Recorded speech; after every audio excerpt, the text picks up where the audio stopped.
hurt them is that they're losing Patrick Peterson for the beginning of the season. That hurts. But the fact that they have Terrell Suggs, I mean, he's over the hill, but still, they have Suggs and they have Chandler Jones. They had also added, I guess it was a couple years ago in the draft now, but they'd added Hassan Reddick. So that linebacking crew has a ton of talent. It'll be interesting to see if they can kind of put it together this year. But I wouldn't be surprised if they're a little bit of a surprise in this division. And sort of with that in mind, that idea of these kind of surprise teams, let's get to our wild cards because obviously I named one of mine, which is the Buccaneers, who are kind of my surprise team and my sleeper. And my other wild card is going to be the Saints. I have gone back and forth Saints Vikings, but I'm going to narrowly give the Saints the edge and let them get in the playoffs just barely. How about you, Jason? Just goes to show how competitive the NFC is. I mean, I'm picking two playoff teams from last year, the Bears and the Eagles. I think the Bears are right there with the Packers in the division. I think that they're going to be very good for a long time if Trubisky continues to improve. And then with the Cowboys winning the division, in my eyes, I think the Eagles sneak in as that 6 seed. But I mean, there are so many teams we're forgetting about here, at least for me. With the Seahawks, you mentioned the Vikings, the Bucks, the Panthers. I mean, there are so many teams that are good year in and year out in this conference. And it's hard to peg 6 playoff teams, but somebody's got to do the hard work, Ben. Yeah, absolutely. And so my sleeper is the Bucks, Jason. And you're going to notice a trend here. I am rather high on the teams that are going with more modern, more pass happy offense, and I'm rather down on some of the teams that aren't.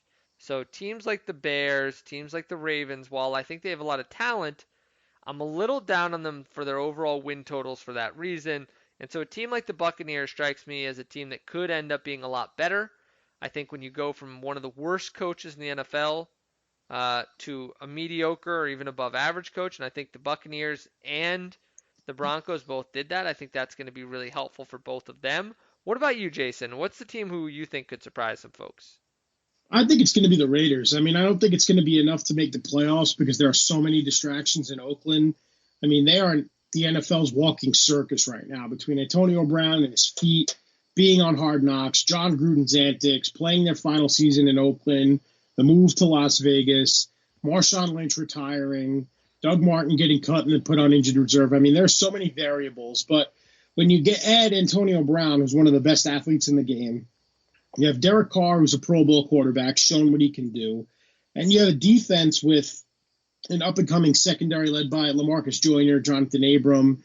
They have some pieces there. I mean, they have so much depth. They cut Brandon Marshall, who was a Pro Bowl linebacker in Denver just a couple of years ago. So I think the Raiders, while it won't be enough to make the playoffs, I do think they'll surprise some people this year. Alrighty, so let's lightning round these last three. We're going to put about 2 minutes on the clock here, Jason. We're going to go through MVP, Defensive Player of the Year, and our Super Bowl picks.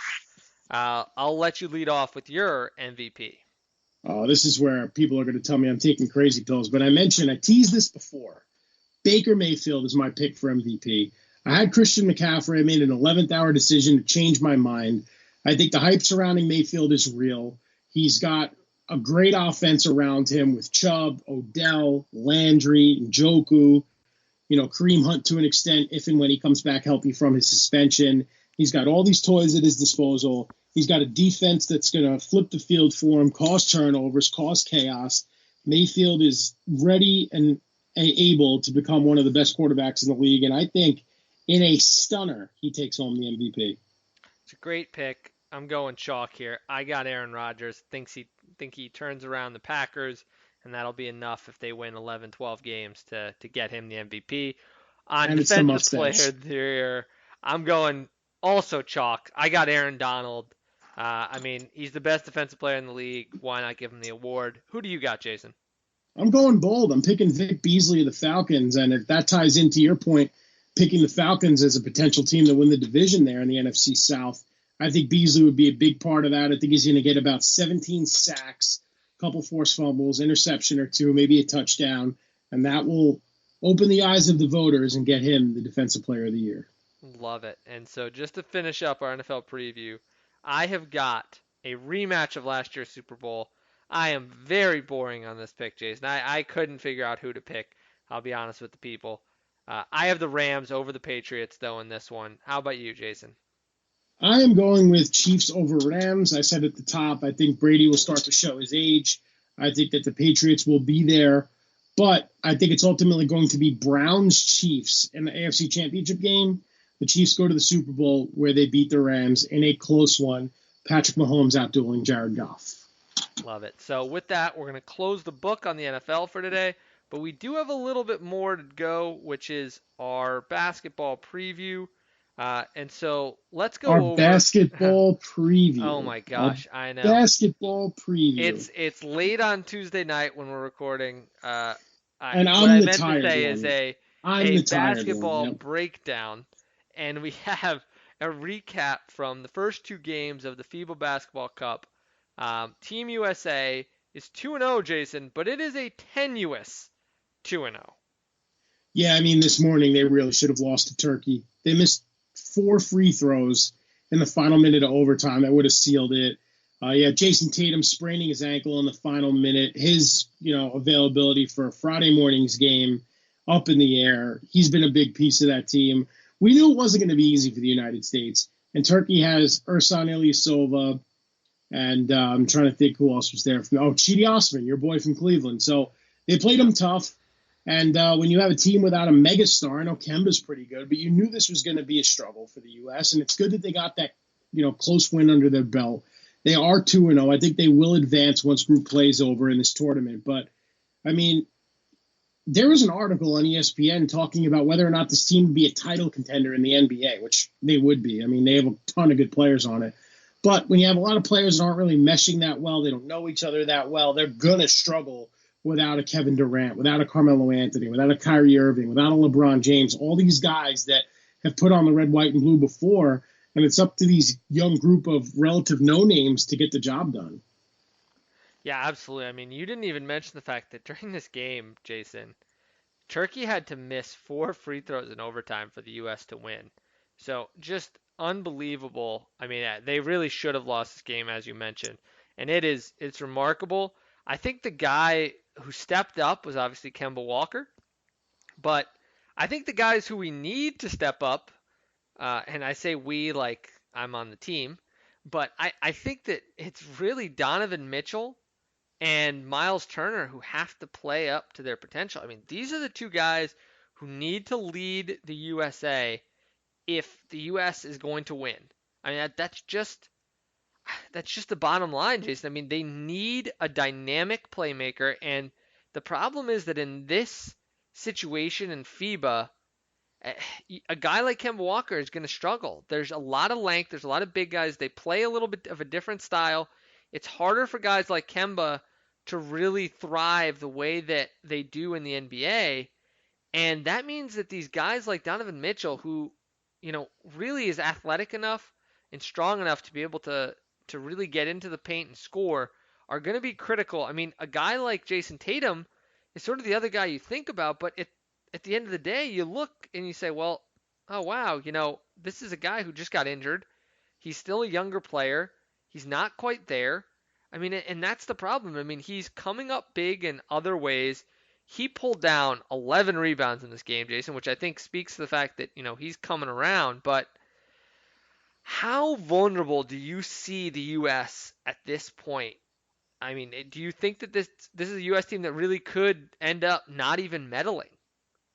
Well, this could go one of two ways. Today's win over Turkey could either be a sign of things to come, or it could be a wake up call. They can come out in the next game and dominate, because you know that this team is capable of going out there and dominating if they put it all together. So if this is a wake up call and Greg Popovich is ticked off enough, then that can light a fire under them and they can go and dominate the rest of this thing. Or they could suffer a heartbreaking loss and not even medal. I mean, I'm not really sure which way I'd go right now. Yeah, I mean, I think when you look at this, the thing that we really need to break down are some of the other teams. And I mean, one of the other big pieces of news was that Greece actually lost to Brazil, which means if Greece loses to New Zealand, who is playing without Steven Adams, so that would be surprising. But they could not even make it past this initial group stage. So, I mean, that would be huge. But I mean, some of the other teams that are out here, Jason, who else scares you out of the remaining pool? Well, I mean, I was going to say Greece, but just, following this Brazil Greece game, and the fact that Antetokounmpo was, pretty much held in check by a 39-year-old Brazilian named Alex Garcia, that doesn't really bode well for their chances. I know Giannis, won the MVP. The Bucks played deep into the postseason here, but Brazil doesn't have too many NBA-ready players, and they put them on the ropes. It just shows the level of competition has increased around the world. You're not going to have these 2 or 3 countries that are just dominating. It's a very level playing field right now. And these games are very entertaining. I mean, it's a shame they're taking place so early in the morning, our time. Some of them have even taken place, in the middle of the night while us here on the East Coast are asleep. But, that's why they have these tournaments. It's a world showcase and showing the talent that each of these countries have. Yeah, absolutely. And I think that, the U.S. may have overlooked some of the other teams. I mean, we're used to seeing Spain and Argentina, and those teams aren't bad. I mean, it's not as if the Spanish team is a terrible team. They still have Marc Gasol. I mean, they've still got some talent. Ultimately, this is a team that's still pretty solid. But there are a lot of other teams out there that aren't bad. I mean, the Italian team is not too bad themselves. And then you look at some of these other teams that are kind of newer teams that I don't think as many people outside of the FIBA circuit are used to. And the one that jumps out to me is Serbia, who has a pretty good roster. I mean, there are a number of NBA guys on this roster. So you've got Bogdan Bogdanovic, you've got Nikola Jokic, uh, you've got Boban, and you have Bielitsa. And when you look at that combination of guys, I mean, there's a lot of size, there's a lot of shooting. I mean, this is a team that's really well suited to the game. And I mean, we've already seen what the other Bogdanovic could do. He just got a big deal for the Jazz, but Bogdan is playing in Sacramento, a little under the radar. He is excellent. He is very underrated, and he's a guy who I think could be a breakout in the NBA next year. And right now he's averaging over 20 points a game, as is Bielitsa. And when you think about those guys scoring on you, and then you add in a guy like Jokic, I think they're dangerous, Jason. I mean, is there another team to you that maybe has a chance to sort of dethrone the U.S.? I mean, I like your Serbia pick, to be honest. I mean, Jokic is probably the best player in the tournament, when Giannis is not playing as well as he should. So, yeah, I'm going with Serbia. Yeah, absolutely. I mean, just a few other teams we'll rattle off, but Lithuania is strong. They've got Sabonis and Valanciunas, who are both good. The French team is always one to be reckoned with. Obviously, they have a good amount of talent, although some of their best players are not playing. The same with Germany, but they do have Gobert, which is huge. They have Evan Fournier. They have Frank Ntilikina, and they have Nicholas Batum. So they're another team I think that's a little bit under the radar that could end up in the final. And then, of course, the Australia team that beat the U.S., they're solid as well. They've got a bunch of NBA players. They've got Dellavedova, Ingles, Mills, Aaron Baines. They've got Bogut. I mean, there's a lot of guys on that team. So you can't sleep on them. I actually think that some of the teams that folks are afraid of now and teams like Argentina and Spain are actually a little over the hill and less likely to give us a real run. So I think you're absolutely right. Serbia, Australia, France, I think those are a couple of teams you really got to watch out for. And so we'll see what happens, Jason. Any final thoughts before we wrap the show? I mean, just to kind of harp on the Nets a little bit, because I've talked about starting the show with tears on my jeans. I also have basketball jeans with tears from being a Nets fan. It hasn't been a good week for the Nets. We've been singing their praises all summer for the offseason they've had, for the deals they've signed players to. But the last week has shown how the NBA rears its ugly head. First, you get Wilson Chandler getting a 25-game suspension for using performance-enhancing drugs. Came out with the whole spiel. I didn't know the substance was banned, yada, yada, yada. Now he gets a 25-game ban. And then the news comes out a couple of hours ago that you broke to me over the phone that, according to the New York Daily News, Rodions Kurucs, a promising second-year player, was arrested for allegedly choking his now ex-girlfriend a couple months ago, which is absolutely despicable. I hate talking about this stuff, but it just shows the negative side of sports. And now, Kurucs could be in some legal trouble. The Nets are not tolerating any of this stuff. So now they have to deal with a 25-game suspension for Chandler and likely discipline coming for Rodions Kurucs. Now you have to hope that, the girl who made these accusations is okay, first and foremost, because this is much bigger than basketball. And then you have to hope that Kurucs, gets the help he needs, learns from his mistakes at 21 years old. And if he did do these terrible things, that he never does them again. And I have to hold